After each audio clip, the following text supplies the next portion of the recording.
defined or said to be a proper way to dispose diseases such as cholera outbreak, which is not healthy for humanity. So why we're talking about this proper waste disposable system is that so that we can adopt it in our homes, not because we want to, because it is necessary.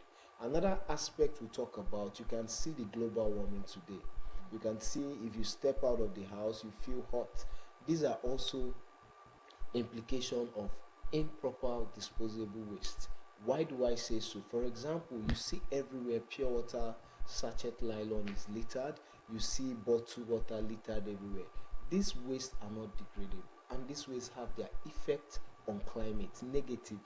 And if you notice the whole world presently, everybody is charging and battling the present climate change because we are now seeing the effect on us, and we need to devise a means not just to tackle it, and by tackling it we have to start by adopting a proper waste disposable system.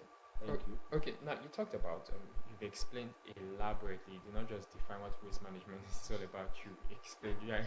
Okay, it's over. I'm even tempted to call you a teacher, not just a lecturer. Exactly. Because so, but now you mentioned some categories of waste. You talked about the bio waste, Yes. plastic waste, and Yes. degradable waste, and you also mentioned that you inferred that there should be different trashing methods System. for each of them. Yes. So, Different can waste. you shed more light on what bio waste is all about, so Okay. that someone will know what you are classifying as bio waste? I think plastic waste is a no-brainer. Yes. Then degradable waste. So let us know the different categories, explain them, and how we can properly trash them.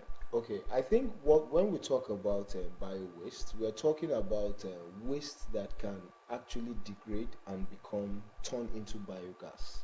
For example, if you've noticed, even the average human being, you sitting here, your fat is actually a bio waste. Exactly. Your food, when they degrade, degrading means decay, get spoiled. They emit this biogas.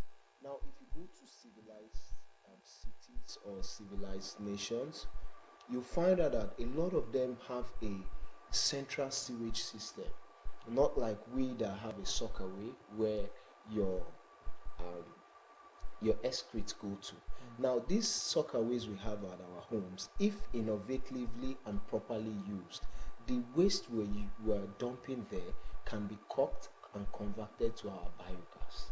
So why I call them bio waste is the gases that emit from this waste, even our dustbin, whenever you go close, if you're very vigilant about the dustbin, you find out you start seeing some emissions. They are not fully clear, but it's like smoke, steam coming from that place.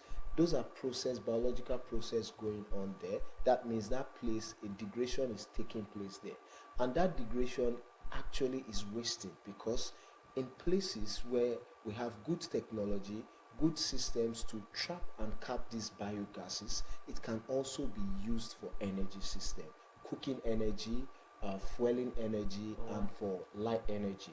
Now, like we said here, why do we need this energy system? You could see we are facing high cost of cooking gas, high cost of petrol, and so on. So if we have good technology, which most countries are adapting to, our bio waste such as or degradable waste such as our remnant foods, our excrete can now be converted to energy of different kind for us.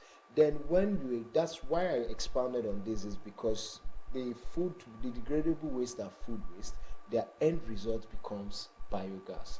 And the bio waste I'm talking of, they are biological um, waste such as foods, all them foods, trees, plants, because when they drop or when they die, they get to degrade, they get to go back. Some end up becoming manure, some end up becoming for manure for plants to grow. So you could see that most living things, apart from man, both man, both plants and food, once they degrade, they are supposed to be used alternatively.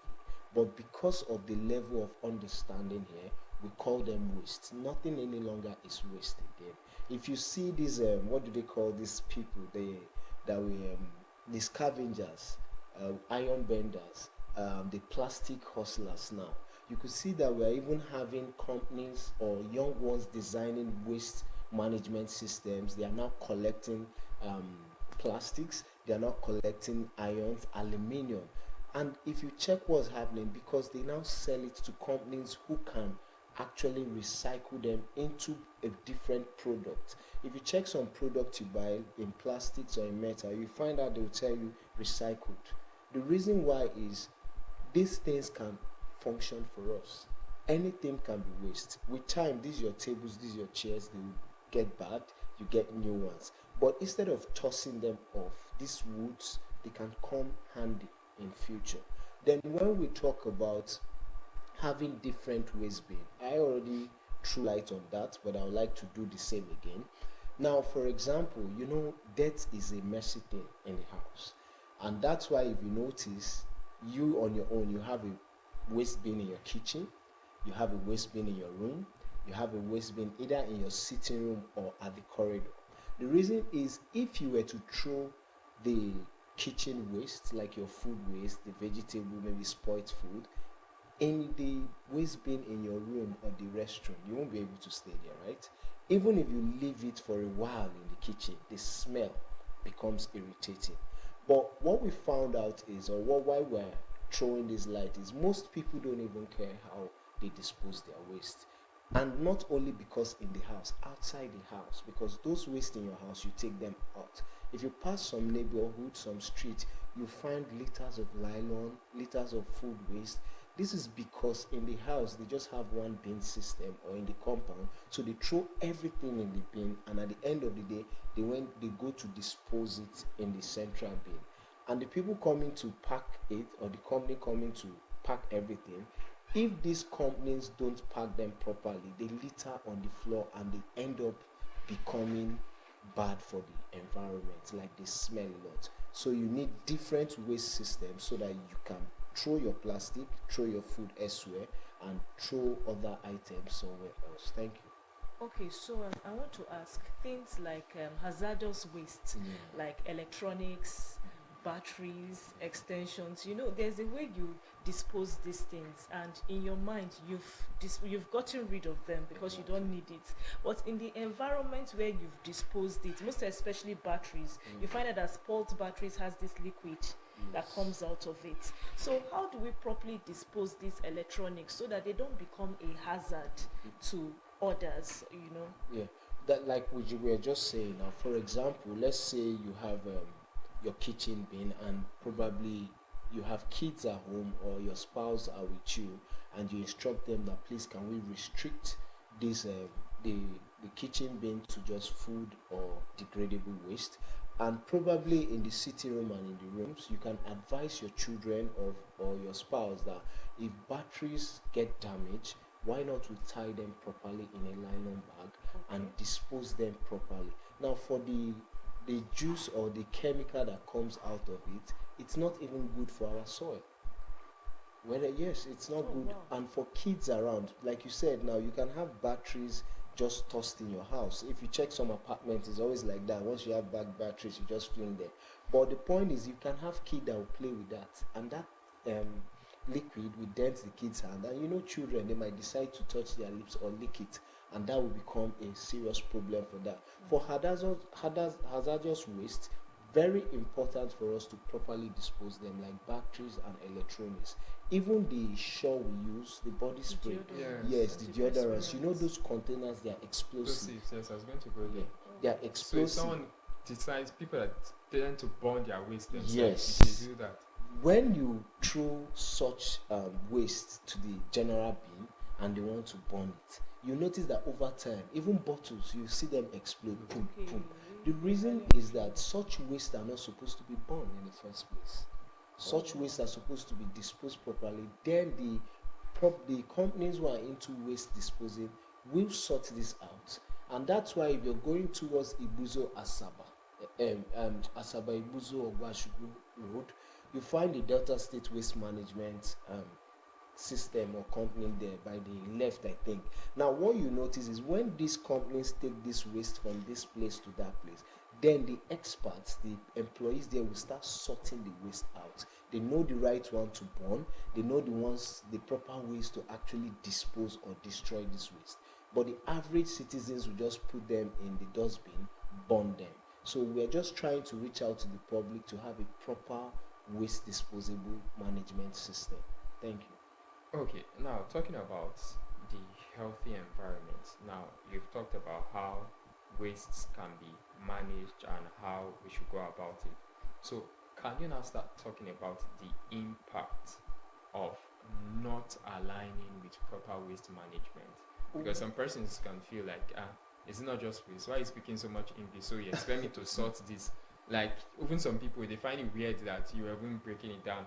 I want to believe that they find it weird that you're breaking that you have more than one waste bin in your kitchen, your living room, your this, that, and like, so can that viewer there understands the impact of not properly managing their waste? Well, one of the negative effect of poor waste management system is air pollution. Now, air pollution, it's not something we welcome. For example, if you're going towards Ogbogonogo, you'll find out that the air changes down there. The smell is different. You start perceiving waste smell. And why is it not good? This air pollution might lead to cholera. Cholera is not an illness that is welcome in a society because it's also airborne.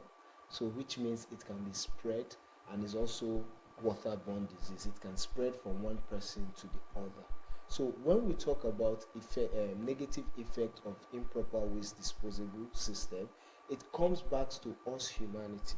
One, it also, another example is it has negative effect on the environment. For example, you can see littering the environment. A dirty environment is not a welcome environment. Minus the air pollution, you can see by the side of the roadside. I always use Obogonobo for example, and also if you're heading towards Kuka, you find dirty nylon littering everywhere. The atmosphere having offensive smell. Now, this is not just because of the smell alone. This is a smell. We consume this air by breathing it. So this air is already polluted. So it has negative effect on our body. This can lead to health challenges for us. So that's why I want us to understand that first, the environment needs to be clean for us to be stable as human beings, for us to be healthy. A dirty environment is not somewhere anybody will want to stay. For example, your studio is well clean and it's smelling well. That's why all of us can be comfortable here.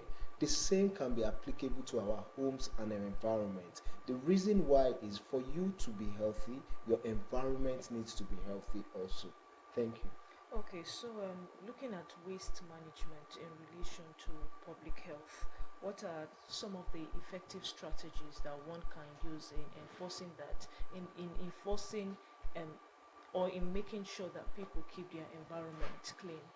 Well, when we talk about keeping our environment clean, everybody, all hands must be on deck. And why we're saying all hands must be on deck is the fact that your health is your wealth. You've heard of that quote? Mm-hmm. Now, it's a personal responsibility thing, and we start from homes. Families in the society makes up every part of the government, the communities, the society. So first and foremost, the responsibility mentality is one of the most important aspects. When we raise our children or we spend time with our spouse or our family members, our friends, the practice has to be personal because people learn from seeing. You must take it upon yourself first to always abide by staying in a proper environment. For example, if you drink water, either sachet or bottle, you should have the proper practice of properly disposing it. You don't just fling such thing out of your car windows or throw it on the street floor. That's very essential. It must start from us first as individuals because it's our responsibility. If you fall ill, you'll be the one to treat yourself. If your kids are ill, you'll be the one to spend that money. So the practice first is personal. Secondly, I think organizations and individuals, organizations and other parastatals should look into it. For example, I'm from Admiralty University of Nigeria. What we do, we already have a community service learning course, okay. And during this our community learning courses, we always make sure that students identify problems and challenges. Now, for the past 5 years, we've started this program. We've done two, this is our fifth year, we've done two proper waste disposable system. I think 2 years ago, we did one where we had to clean Iguzo Ashike market, we cleaned Obogonogo market, we also cleaned Ogwashuku General Hospital. The students also sensitized them concerning proper waste disposable system and healthy hygiene. And we donated cleaning equipment like dustbins, brooms, mop, and cleaning agencies to them. That's our own contribution to pushing proper waste management system and healthy environment. Even this year also, we have a program which we are concluding today. We are also doing the same thing also. We made public health very important for us, that we made accessibility to hospital equipment to Imuzo General Hospital, Ogwashipu General Hospital, and waste disposable equipment also. So what we are saying is institutions to wake up, parastatals should wake up, but the most important is organization and individuals. Individuals need to wake up and take this waste disposable system personal. And finally, when we talk about policies, we all know in Nigeria that policies has to do with the government, and the government will always make policies. And if you notice also, there are policies because we have environmental days. Now we need the policies enforcers to make sure that these environmental days are actually upheld, the practices are done. But like government will put policies, enforcer will enforce, but individual will is what is ultimate. So we are appealing to citizens, families, to adopt the responsibility mentality when it comes to proper waste management or waste disposal system. All right, thank you so much. I think it's okay to leave it at that. You've said a whole lot this morning on healthy environments, healthy lives, the impact of waste management on public health. Thank you very much, Mr. Augustine Okolobi, a lecturer from Admiralty University and an entrepreneurship facilitator and business owner. Thank you for sharing your Thank wealth Thank you of so much. knowledge with us. Thank you. Petra, before we go.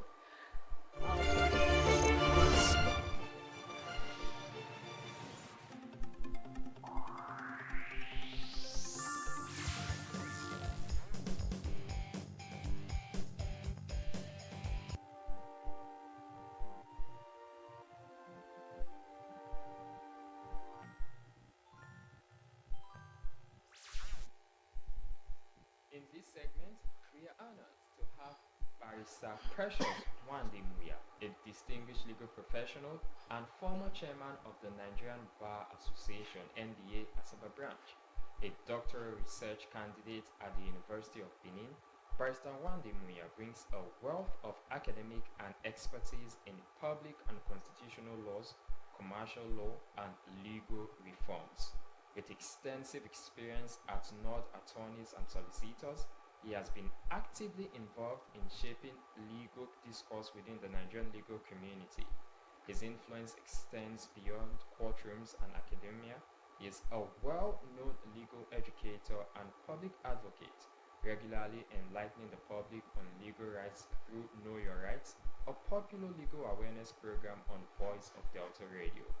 As a dedicated legal mind with a strong presence in professional circles, including his active engagement with the NBA Asaba branch, Barrister Wandemuya is deeply committed to justice, legal advocacy, and reforms that strengthen Nigeria's judiciary.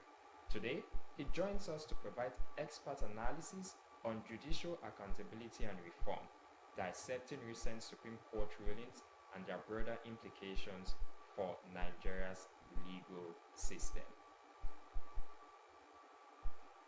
Also joining us on the program today is a distinguished legal expert, Barrister Favor Ajwebo, the principal partner of FN Ajwebo and Associates, a reputable firm specializing in corporate, property, and litigation law.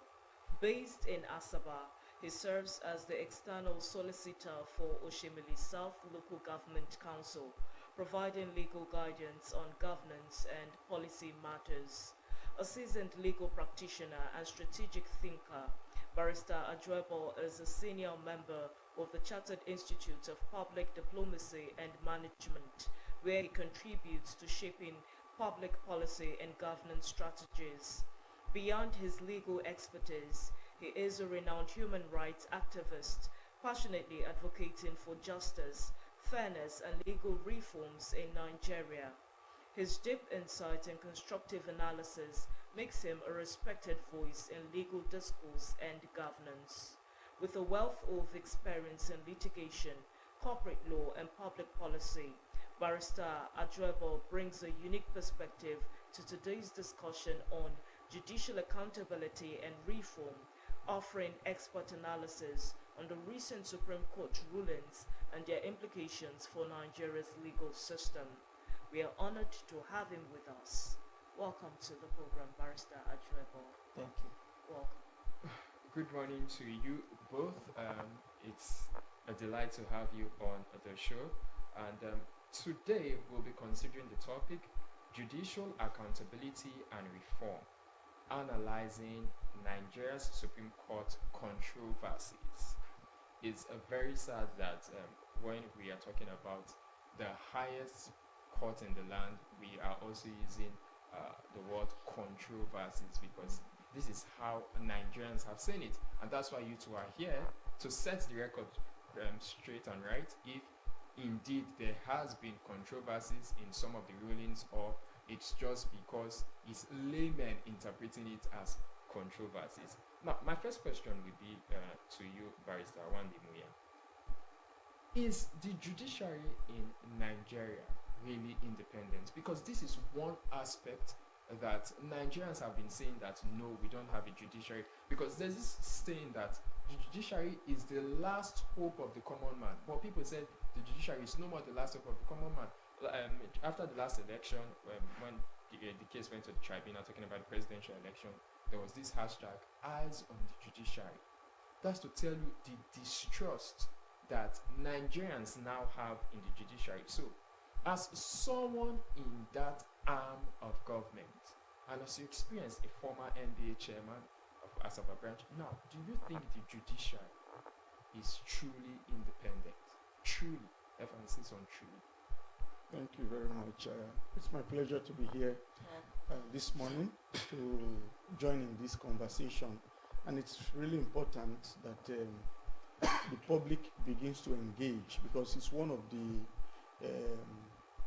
the pillars that makes a governance to work in any country, and that's the role of the public in holding their systems and their institutions accountable.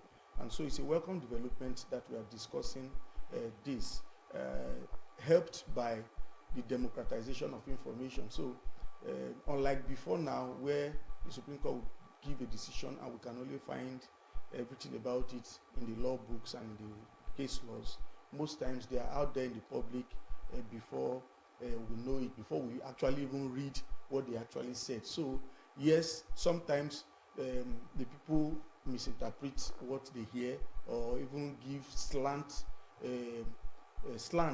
to the decisions of the court with a bias in mind. So talking about the accountability, the independence of the judiciary, I don't think any system can, or any institution under the democracy that we operate, the presidential system of democracy that we operate, can truly be independent in the sense of the word. Independent. Yes, they can have autonomy, but to say independent, why? Because they depend on the executive and they depend on the legislature for some things, and that's where the doctrine of checks and balance comes in. So they cannot be divorced from the entire system of the governance structure in Nigeria. So, but if we talk about autonomy, are they autonomous in taking their decisions? Do they take their decisions independently of interferences from other arms of government or from people? Don't forget that there are people, the Supreme Court or even the judiciary are peopled by human beings, and these human beings have interactions with the public, they have interactions with members of the other arms of government, they have interactions with with their neighbors, with their church member, with the society in general, in at one level or the other. So there are structures put in place to limit those interactions. For instance, we have the code of conduct for judicial officers that sets parameters that limits the level of their interaction with the society at large. So but it cannot entirely obliterate that interaction. And so in the course of these interactions, you can expect that there will be some form of interference or the other. For instance, a legislator, a senator in the National Assembly once stood up in the House and said that I want to thank my wife for allowing me interfere. Senator Bukachua. Yes, for allowing me interfere. Although it was later denied or they tried to explain it, but the truth is that comment had been made. Why? So the judge is somebody's husband or somebody's wife, and so that person who closely stays with her that must have a way, in one way or the other, interact with respect to what is happening in the courtroom. So it now lies on the judge to obey the limitations put in place by the code of conduct for judicial officers. So that, to that extent, I will not say that the judiciary is independent, if you want to use the word in the strict Neither sense. is it truly autonomous. It can be influenced because The possibility is to influence them is there, but the decision to remain uninfluenced lies with the judge. So when you, now that you've asserted and we're on the same page, we've agreed that judges can be influenced. Now, what punitive measures does the NBA take, or even the judiciary in itself take, when a situation of interference or bias has been established? Because we hardly see such situations. Like you stated now with this former senator, Bukachua. The case was just swept under the carpet because the wife was actually the former president of the Court of Appeal. Yeah. So in response to the Bukachua case directly, Bukachua was no longer a judge as at the time that I think she had retired, as at the time that insinuation was made by the husband. And so the body that the Constitution set up to look into misconduct allegations against judges is the NJC.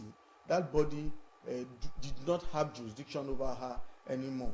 Okay, so but nothing could have stopped any citizen of the country or anybody who has a public interest in mind to have taken it up as a case, to report it to the police or to report it to relevant security agencies, to take up it as to take it up as a case against him, for him to prove that allegation or for him to explain further what he meant, because that singular word uttered by that man, ran through a lot of cases. Maybe the cases of all the members who were sitting in that house, maybe some of them, their cases appeared, so the cases could have been investigated, to see to what extent did the influence of the man affect the outcome of those decisions. So the NJC didn't have jurisdiction to investigate those cases? No, not the lady now, just the cases. The job of the NJC is to investigate human beings, not cases.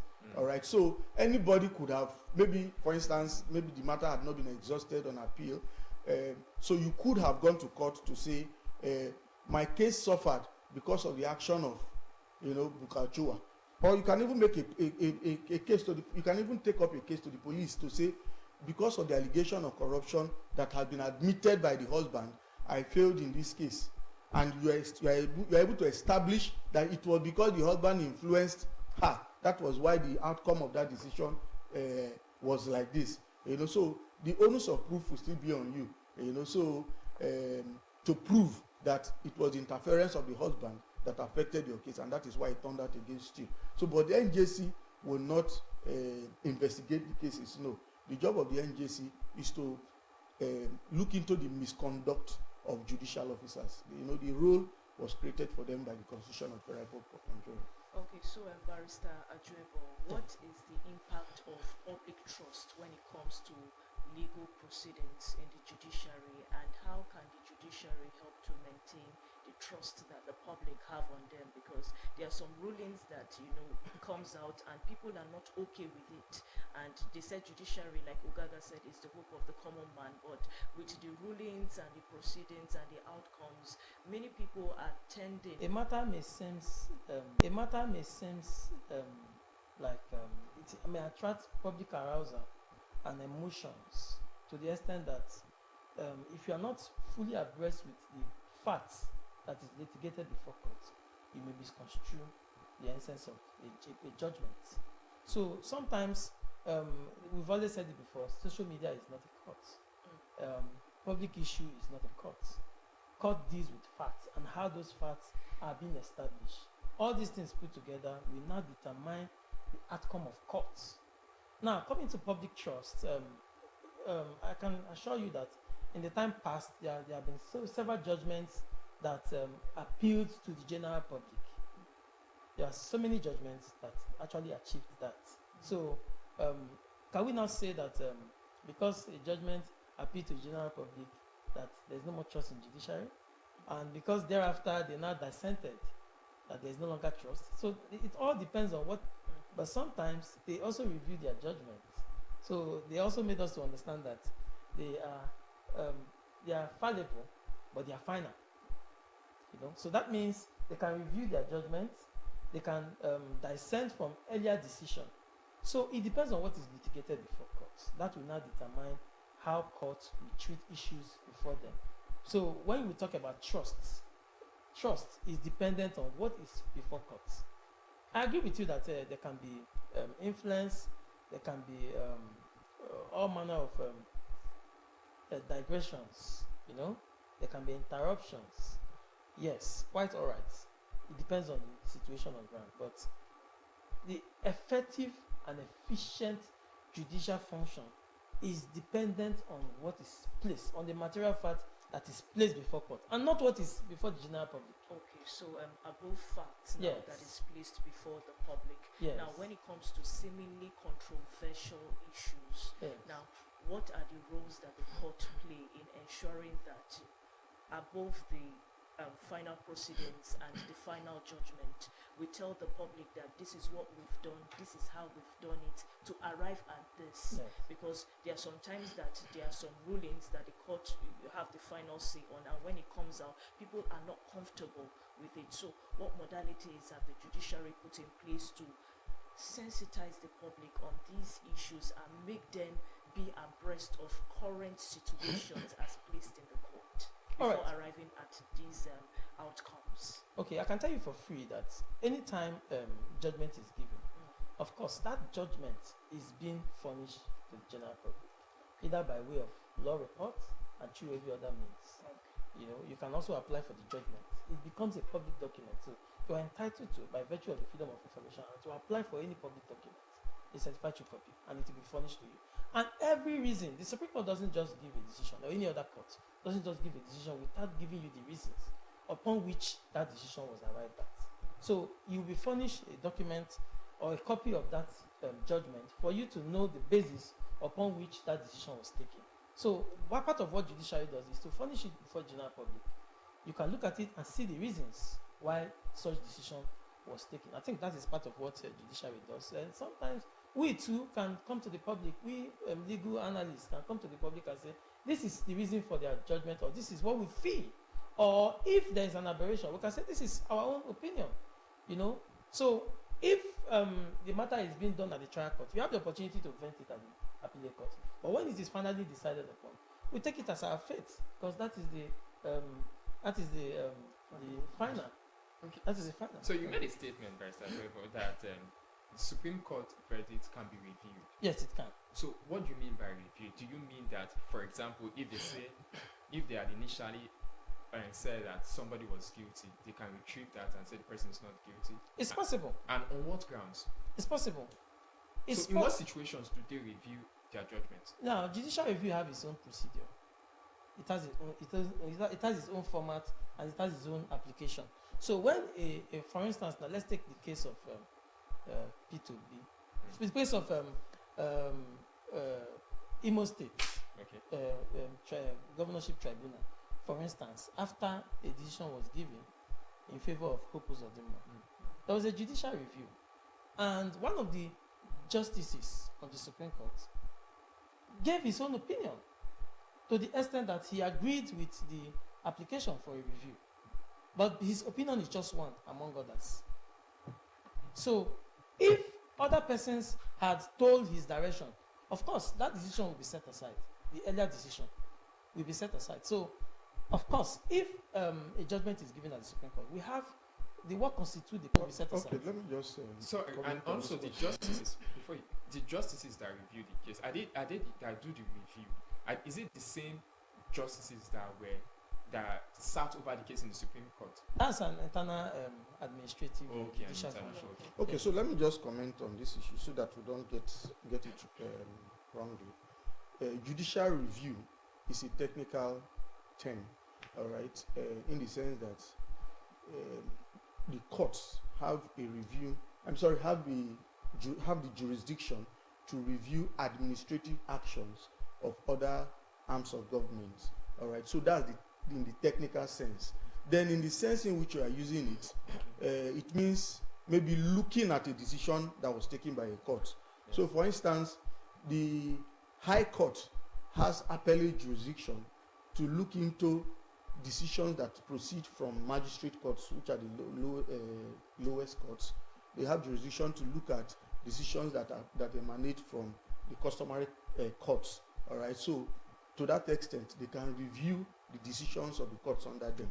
Now, the Court of Appeal is a higher level of court with powers to look into decisions. Land is the Supreme Court, the apex court, and it has the powers to look into decisions that come from the Court of Appeal. So if you bring a complaint from the Court of Appeal to the Supreme Court can look at it.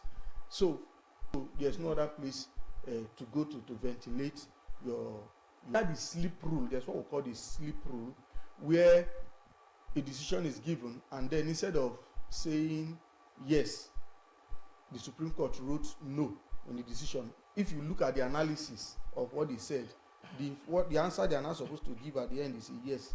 They now wrote no there, maybe by typographical, and you believe it's typographical error. If you read it, you will know that there's something disjunctive.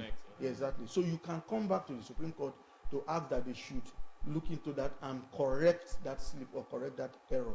So to that extent, they can correct themselves. But to correct the judgment and to tell them to look at the judgment again, that they were wrong in their analysis or in their decision, that they will slam you with cost. For instance, Afe Babalola and Oladipekun were slammed with cost at a certain time and they were told that they were going to pay it individually. I think 30 million naira each, for bringing such an application before them, because you are telling them to change their decision, and that's more like challenging the authority of the Supreme Court. So that is not allowed in law. So, Barrister Precious, yes. Looking at the Rivers State legislative crisis and the judicial intervention, this is something that's been going on for a while, and if not taken care of, if the thing escalates, it's going to be a big problem, and more people are going to be involved in it. So, what role do you think that the Supreme Court should play in mitigating all of this and bringing peace? And the second question is, did the court's intervention in the Rivers State legislative crisis, did it set a useful precedent in the first place? Now, the joy I have in all of this, of what is happening in Rivers State, is that it displays the what do you call it now? The extent of the Assembly is able to stand up to the governor, because most times we are not happy with the way our houses of assembly are run. They are essentially, in most states, are essentially yes men to the whims and caprices of the governor. So, but in Rivers State, the House of Assembly is standing up to the governor.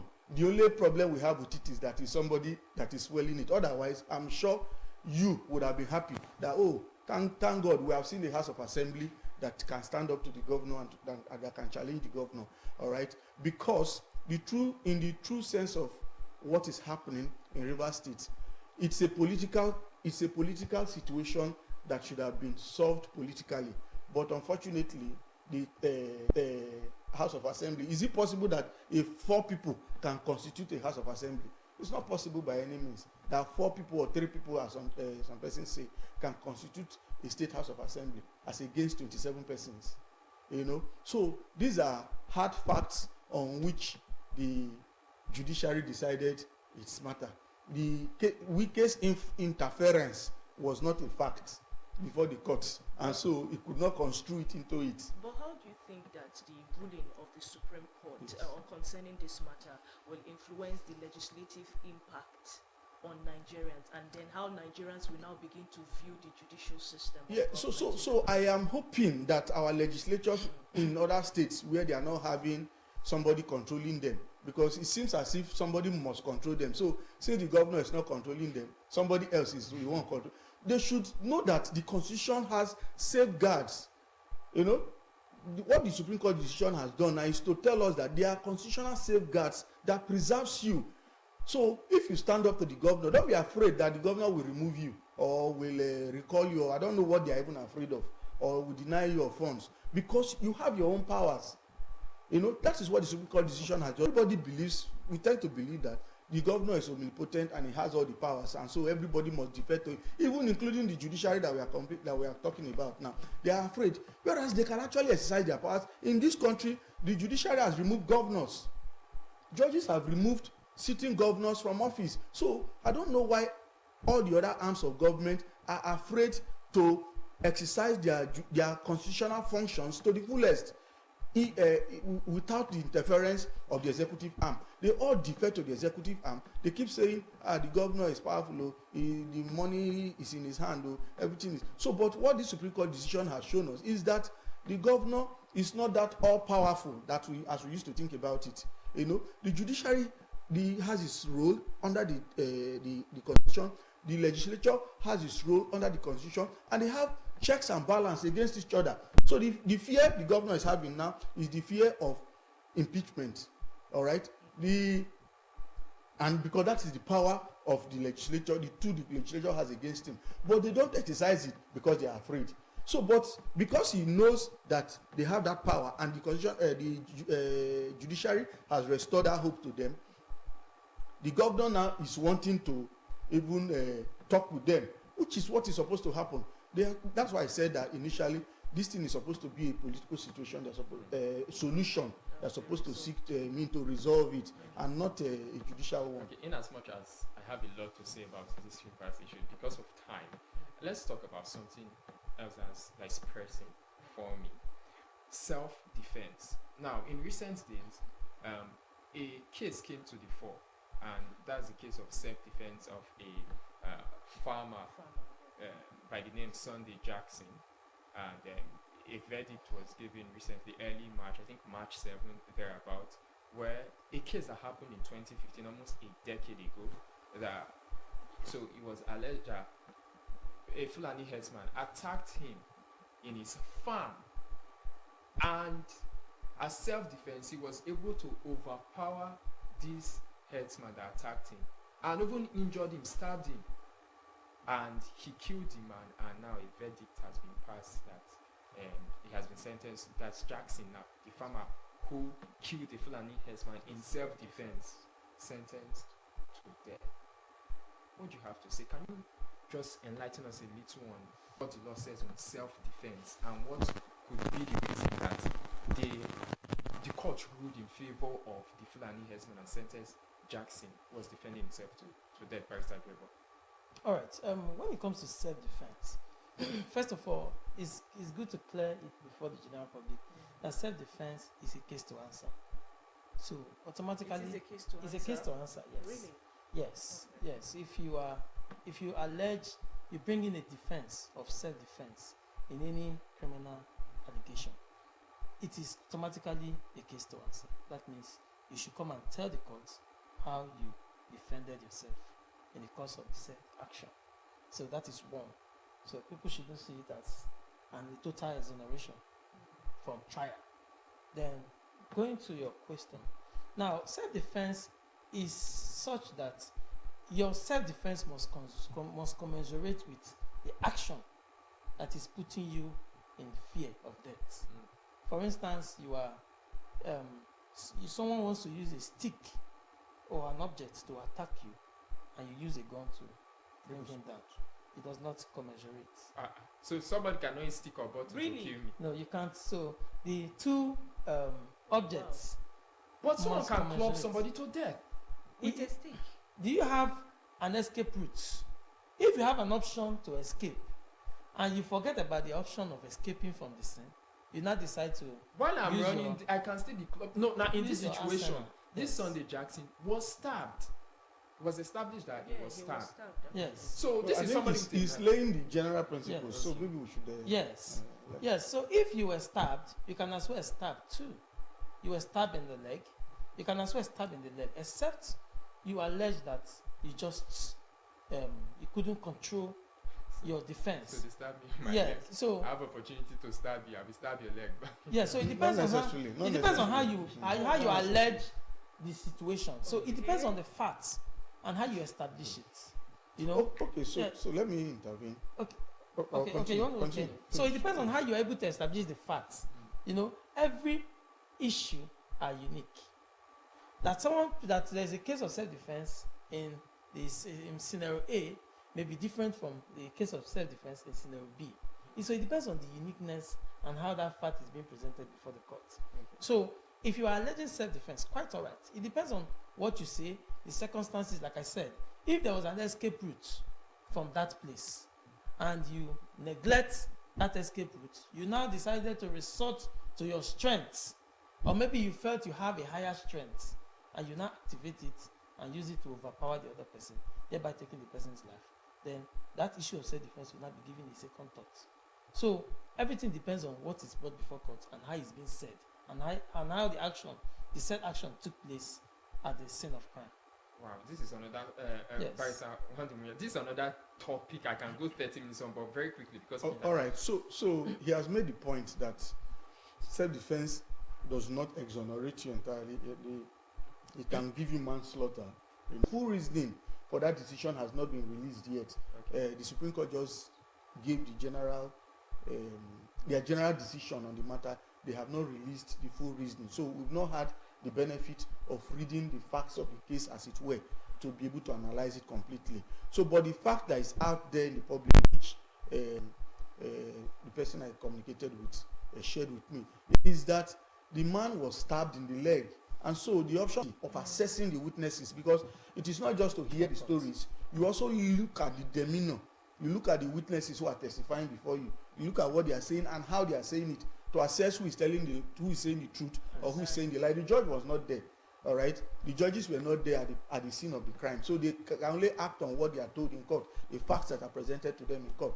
So the judge had the opportunity of listening to the person and see the demeanor to know whether or not he's saying the truth. So I want to imagine that maybe he had the strength is different from murder. For murder, yes. Yes. So Killing is different and you fall on the ground. It may not be murder. They will not check the cause of the death. Autopsy may reveal that you died of maybe high blood pressure. Not the fact that I hit you. It may not be assault.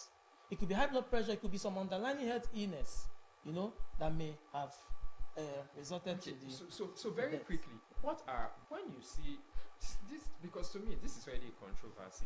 Defend Myself, and I feel like it's just no, the law supports self-defense. Is there. So let's there are no two ways but about it. in The truth is that this Supreme Court decision has shaken that opportunity Are there not yes, considerations to the yes, I fact agree with that I may have retaliated based on shock or defending myself? No, he said and something. for He my said life something and that you all must of that? understand.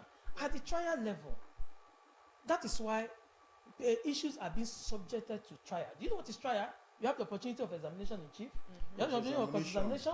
cross-examination. You have re-examination. So all these things gives us the opportunity to x-ray an issue holistically to be able to arrive. So the judge does what we call evaluation. He does evaluation. The judge looks at you. He looks at your demeanor, according to what he said, your body language. He looks at your expression, and to know whether you are telling I would lies. have asked for that question, but if I ask this question, maybe I'll ask it off camera because of time. But let's move quickly to reforms in situations like this. Because honestly, because the certified true copy is not out, one of the things I'd love to do, and I've gone to see it, and also look at the names of the 5 judges and where they come from. Because that's another thing, where they come from. Because now 3 to 2 is very slim and dicey. So, but when we look at this, and it's also part of the things that fuel the distrust when we hear stories like this. So, what reforms, what can the judiciary, and what is the judiciary doing to win back the trust of the common man? Yeah, so quickly, I would like to, one area where I am not comfortable with the action of our Supreme Court and is the fact that political cases are given speedy attention to the detriment of other matters. For instance, you just mentioned that Sunday Jackson case started in 2015. All right, whereas, and so it traveled from Supreme Court to Court of Appeal to what do you call it, to Supreme Court in 10 years. And whereas the Constitution says that particularly cases that have to do with the life of a citizen, they are to be given speedy attention. That's what this then the Constitution. You must be tried within a reasonable time to know your fate, particularly death sentence matters. All right, but a political case, reverse case, just started in 2024, and already it has traveled from High Court to Supreme Court to from High Court to Court of Appeal. It started in July. It was the Federal High Court matter was filed in July last year, and this is we are not even up to July yet. So it's in less than 1 year, the 3 courts have heard the matter, to the detriment of other matters. Why? Because of unnecessary interest to please our politicians. I don't know why they hold so much. They have so much stronghold over all our systems and the judiciary. Once pre-election matters start, all the courts will just abandon their work. Then the next thing will move to the main election litigation. So they are causing other matters to suffer. And so the Supreme Court must begin to extricate itself from the influence of the other arms of government and begin to assert its autonomy in taking its decision. It must stop dancing or wanting to please the politicians, but do their business according to how it is. It is stated by law. Okay. So, Barrister Precious, so now that this matter of this farmer and this header has been brought to the fore with the general or final ruling on the matter, what is the hope of the common man, common farmers particularly? And then, isn't there any perceived fear over headers who have continuously killed farmers, and most of them are not caught concerning this matter? What is the hope of the common man if this comes to be that this man should be sentenced to death at the end of the day? Well, I am aware that there are some groups that are advocating for clemency, asking the governor of the state to grant him pardon, because he has been convicted, so they are pushing. I know international community is interested in this case because of the religious angle to it. All right, like you mentioned, you want to know the panel. The challenge is from the trial court. The trial court convicted him. The Court of Appeal convicted him. So it is the Supreme Court. There's what we call concurrent findings, where the court that heard him said something. The next court said the same thing. The likelihood of the highest court overturning it is difficult. They overturn some of them, but it's a dicey situation. So we must, in our investigation, we must begin from the High Court to know what went wrong, to know what happened. All right. So the common man still has hope. All right. When you want to get a lawyer, ensure you get a seasoned one who will be able to do your matter and lay all the facts, because that's the foundation. You can't start blaming the Supreme Court if there has been a failure to present your case properly at the court, at the lowest court, at the beginning, because that is where your case is made or marred. So the common man still has hope. In your last words, I wish I had more time. So, who allocates the payment? Straight answer. Who appoints and who allocates the payment of the judiciary? Okay. Let me answer it. You don't have more. Okay. So their payment is infused into appropriation. So, do you think a reform should come in that light? Because there's this saying, he who pays the piper dictates the tune. So do you think that should be another angle of reform? Judicial reform is a subject of legislative or legal framework. Mm. So for you to have a judicial reform, there must be a legislative or a legal framework.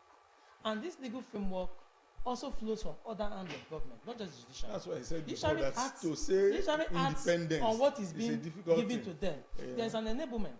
There's what we call enabling law. Enabling law is what empowers judiciary But people to can act. sponsor a bill now to that effect. Yes. Of course. We have Why a not? judicial But who will committee. pay? Where will the money come from? It will come NBA from does not have government. the money. So So they are okay, not- for NBA to be So paying they the are not judges. entirely independent. No, No, for no, instance, they in work the US, based on in the paper. US, they won't do election. So what you are saying now, there is an external Judiciary influence. only interprets a To law. an There extent, there must be there is a an law. I external said I influence let to that this. point clear from No, the no, you've beginning. let it. No, no, Yeah, I I'm said not it. about- Let me also say something. I said it There from must the be a beginning. law for judiciary to interpret. Judiciary cannot just come and start interpreting what is not. You can't put something on nothing and expect it to stand. So there must be something that is placed before them. Both law and both facts. So what judiciary does is they marry law and facts. So It's the court.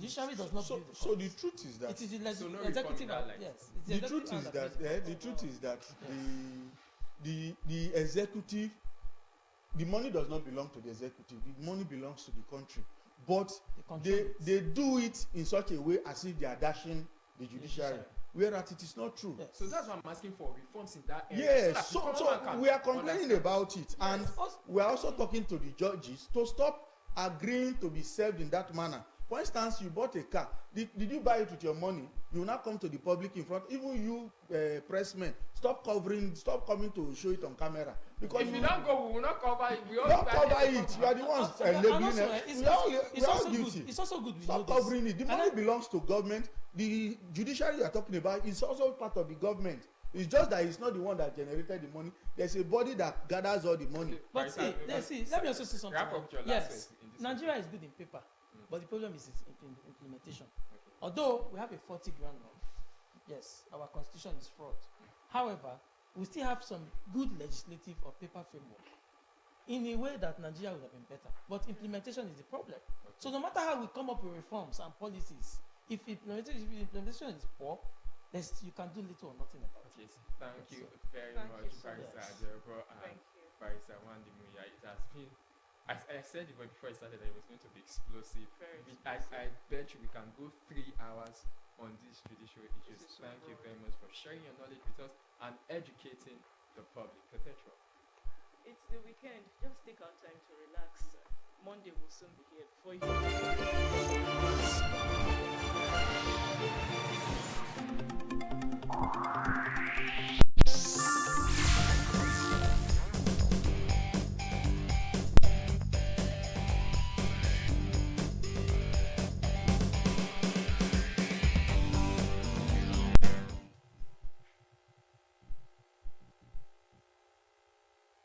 What a conversation it was. Really, we have been talking so much about the state of the country and how the checks and balances function in the country. If you want to talk about that, you must indeed talk about the Supreme Court and its own disposition towards the common man in this nation, or what some people call a country called Nigeria. Well, that was a very wonderful interview. And now let's look at the state of the nation properly as we look at the stories making the front page of the papers this morning. We've got several of them, so Gaga and I are going to rule them out. The Nation, The Guardian, The Vanguard, The Punch, The Nigerian Tribune, The Nigerian Telegraph. But we'll start first with The Nation newspaper this morning. On The Nation newspaper, personal income tax by wealthy Nigerians to hit 25%, says Edu. The writer says, rise in government revenue, creative policies will fast-track infrastructure development. That's the big headline on the Next daily we have here is The Guardian. And the lead here says, Reps more return to parliamentary system, age limit for politicians. 2027, your second term a done deal. Akpabio assures Tinubu despite discontent. And Southeast senators lobby Tinubu as Senate rejects motion to honor Wonsu. Lagos has deficit of 30,000 doctors, nurses, other health professionals receiving funds from Sanwo-Olu during 2023 election. Interesting. You can get details of that story on page 5 of the Guardian newspaper. And now to the top strip. I've not received recall notice from INEC, says Natasha. NBS needs $15 million yearly to achieve data integrity, says World Bank. And lastly, from the Guardian newspaper, CISLAC says Rivers Sole Administrator's actions threaten democracy. All right, let's look at the next paper this morning, and that's the Punch. OB from 2027 poll. CUPP, the SDP back candidates' competence against age-based bill. I don't know why a very mischievous part of me wants to see this bill see the light of the day. Just a very mischievous part of me. Now, the top strip of the Punch newspaper this morning says, experts lament as crude shortage funds ground 7 refineries. 807 meningitis cases, 74 deaths recorded in 22 states. This coming from the NCDC. Rivers elders group slam Ibas for sacking Fubara's appointees. Those are the stories at the top strip. Let's look at the down strip of the Punch newspaper this morning. Daniel Abiodun trade words over Tasud takeover by FG.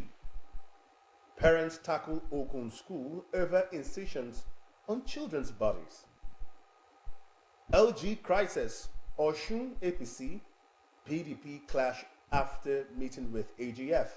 Now we have two stories just by the side of the photo speak, which shows the president and Mahama. And finally, President Tinubu marks 73rd birthday today. 6 spiritual guidance for Nigeria. That's on page 17. Again, we say happy birthday to the President of the Federal Republic of Nigeria. Now, next paper. Next is the Nigerian Tribune, and the major headline, alleged 2023 election funding. Atiku rubbishes link with Song. The writer, I have never met him. I had no transaction with him. And we've got another state. It's the center of excellence, the center of drama. Of course. Nigeria's economy achieving sustainability, and this is credited to the finance minister. NNPC at final stage of listing in capital market. Reps rescind decision on bill to stop VP, governors, deputy governors of immunity. And the rider, bill for general election to hold one-day scales second reading in Senate. I don't really know how I feel about this. I don't know if we are mature enough to accommodate all the elections in one day. I don't think so. Sharia, I will abide by constitution. This is coming from the Oyo State Governor, Seyi Makinde. UBA charts path for 2025 to focus on innovation, digital transformation, sustainability. The rider to expand operations to Saudi Arabia, France in 2025. And just quickly, because of time, Mahama briefs Tinubu on Burkina Faso, Mali, Niger mission, and the last headline I'll be taken from the Nigerian Tribune. Again, Senate throws out motion to immortalize Wonsu, observes 1 minute silence, and the two rider Southeast senators in shock. We are not deterred. All right, let's look at our next paper for review this morning, and that is the New Telegraph newspaper. For want of time, we're going to read out only the major headlines here. Immortalization. After rowdy session, Senate rejects motion to rename INEC HQ after Wonsu. That's on page 3. The writer says, observes minute silence in honor of the late INEC boss as Southeast Caucus appeals to Tinubu. That's the big headline on the New Telegraph newspaper. Let's look at other papers and their big headlines. Okay, the Daily Independent is next. The lead says, Senate considers reduction of election costs. Campaign period. I'll just take the second rider. Okay. Reps move to bar over 60 from running for president, governor. Okay, you know, the headlines are all alike, but you can go grab any of them or all of them, matter of fact. The Daily Times has this one. It says, the Daily Times, President Tinubu Mahama meet, discuss Sahelian diplomatic effort. That's the big headline on the Daily Times. Daily Trust, the major headline. Lagos funds. Atiku denies link with Sanwo-Olu as EFCC probes Achimugu. And on the Daily Sun newspaper this morning, Senate okays conduct of all elections same day. That's the story that Ogaga read earlier on. Let's look at our next paper anyway. This day newspaper it is. Morning. The big headline, different from the others. Rivers, lawyers, others flay Ibas suspension of political appointees. Although this big headline was also highlighted in other papers this morning. Let's get back to the studio as we do our goodbyes and just say a word or two about these stories. Yes, you saw my head downwards. I am still looking at the headlines. And the one that caught my fancy says something about the Senate president say that Tinubu would stay. President Tinubu is going to be there, come next Sam term. Ashworth, second term. I don't know. But these conversations, I should not be getting comfortable when I'm seeing another arm of government telling the president that he would remain. How would the common man feel safe with laws that are being passed in that house, to deliberate it or in that house, to appeal to their own interest and the present interest? That's a big question I've got I think this morning. from one angle, they will see it as a vote of confidence from the legislature arm of government. Then also, on the second hand, some persons will say this is a rubber stamp assembly. So Don't get it all twisted. We would not like to see a situation where the arms of government will look like they're fighting against each other. We want them to be together, work together for a great cause called the Federal Republic of Nigeria. However, we want to be sure that these arms of government are indeed performing their duty as a check and a balanced system. That's just what we want. I don't know, there are other stories here, they got our fans, but Yes. we'll talk about them in the morning. yes, quickly. The major headline from the River State: lawyers order flay Ibas suspension of political appointees. What's your take on that? I think basically that the appointees should leave. Okay. I think so. If I want to take over a particular state, I want to ensure that I bring some kind of level of sanity and decorum in the state. I'm bound to have my own foot soldiers there. They say a man is as good as foot soldiers. So if I have the foot soldiers of some other person, they might even work against me. But the more pertinent question, in my opinion, is it constitutional?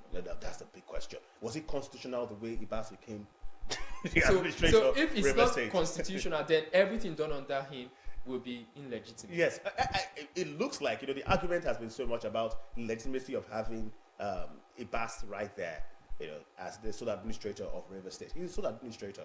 He wants to administrate solely and without the help of those people. I just see River State being another state of its own. That's why even recently, on a very light note, at the NUJ Congress, and somebody said they should declare a state of emergency, everyone was shocked. And when he said on food and kidnapping and crime, we said, no, please don't use state of emergency as a phrase. We don't want to hear state of emergency at all in this part of the world. I tell you what, Nigeria can be a better place. We have to first believe, but beyond believing, we must do our part, play our part, and act right if we want the country to work. Also, we beg, appeal, we plead to all those at the helm of power in the country, whether at the legislative, the executive, or judiciary, to play their role independently with one interest, the people, every other time. And they should honor the 1999 Constitution to the fullest. That's a wrap on Morning Ride this Friday morning from Ogaga. Thank you so much for being part of the show. Still in the spirit of nationality, I would want to encourage you, even as you go about your activities, being you a Christian faithful or a Muslim faithful, let love lead and always put the interest of your brother in consideration, of your sister in consideration, and let us safeguard the peace and unity of this nation.